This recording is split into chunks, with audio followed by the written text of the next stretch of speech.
Imagine this. It is late at night. The house is quiet. The streets are empty. You are safe inside. You are maybe reading a book, or you are watching television. The world outside has gone to sleep.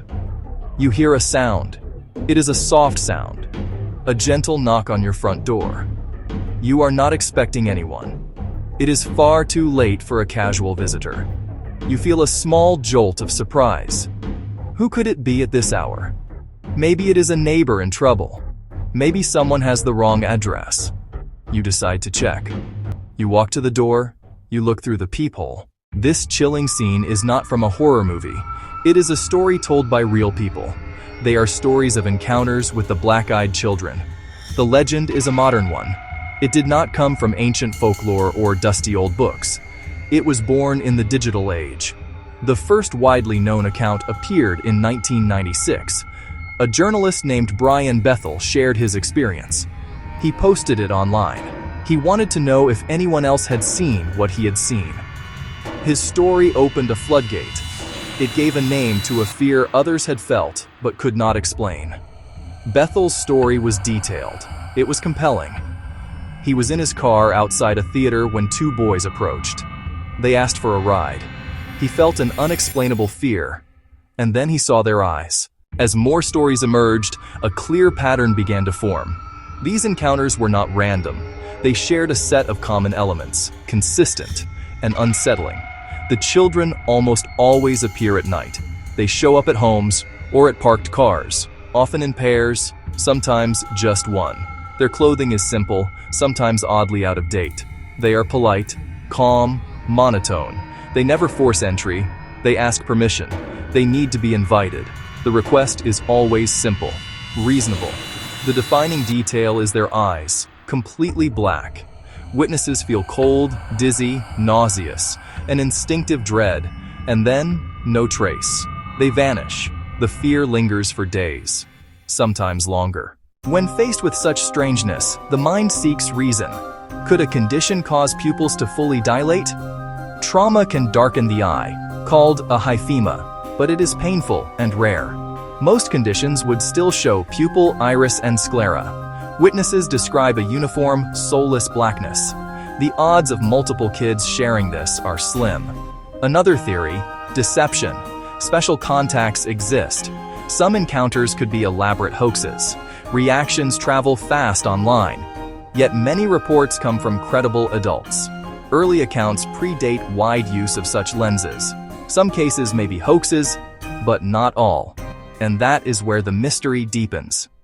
Our minds are powerful things. They can create, interpret, distort reality. Perhaps these encounters happen inside our heads. At night, in low light, eyes play tricks. Our brains fill in missing information. A shadow or reflection can turn sinister. Fear can make eyes seem unnaturally black. Stories plant seeds. Suggestion shapes perception. You hear a knock, your mind fills the blanks. Memory is reconstruction, not recording. Sleep paralysis brings vivid, terrifying hallucinations. A waking dream can feel utterly real. Some say internal, others insist external. They point to power dips, animals reacting. When reason fails, people turn to the supernatural. Folklore is full of similar beings. Some say they are demons, or worse. Like demons, they cannot enter without invitation. The child form is a disguise to prey on compassion. Letting them in risks your home and your soul. Most stories end with the door shut, for a reason. Others link them to vampires, invitation required. Not blood drinkers, psychic feeders on fear and life energy. Some suggest alien-human hybrids. The eyes betray a non-human origin. Or interdimensional beings crossing over. The child shape is just one mask among many. These theories cannot be proved, but they speak to our fear of what waits beyond the door. The story of the black-eyed children is a case study in modern legend-making.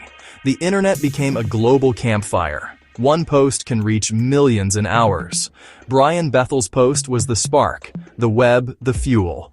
Communities amplified and codified the legend. Media attention pushed it mainstream. The line between report and culture blurred. Authenticity became hard to parse. The meme effect took hold. It taps home invasion fears and innocence turned dark. A story designed to go viral. Regardless of belief, there is a lesson in safety.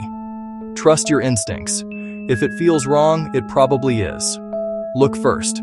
Use cameras. Talk through the door.